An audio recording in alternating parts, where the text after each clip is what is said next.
Friends, welcome to Pritam kelvin.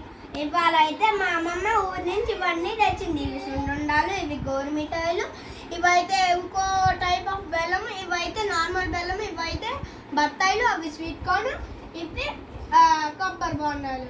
ఇప్పుడు ఇవన్నీ ఎంత హెల్తీగా చెప్తాను. సున్నుండాలు అయితే మన ఆర్గాన్స్కి హెల్తీకి మంచిది. ఇవైతే టేస్టీ ఫుడ్గా బాగుంది, స్వీట్గా. బత్తాకాయ కూడా మన ఆర్గాన్స్కి మంచిది, ఇది బాగా హెల్తీ ఫుడ్, ఇది కూడా కొంచెం స్వీట్గా ఉండిద్ది.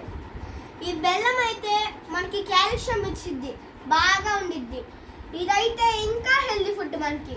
ఇది తింటే కాల్షియం, బాగా ఐరన్ వచ్చింది, అలానే మనందరికి హెల్తీ బాగా వచ్చింది. కొబ్బరి బొండాలేమో తింటేమో మన బలానికి స్ట్రాంగ్ వచ్చింది. అది ఎలా అంటే మనం తినేటప్పుడు మన బలాన్ని స్ట్రాంగ్ చేసిద్ది. ఆ స్వీట్ కార్న్ కొంచెం స్వీట్గా టేస్టీగా హెల్తీగా ఉండిద్ది. మీకు ఈ వీడియో నచ్చినట్టయితే లైక్ అండ్ సబ్స్క్రైబ్ చేసుకోండి, అలానే కామెంట్ కూడా చేసుకోండి. బాయ్.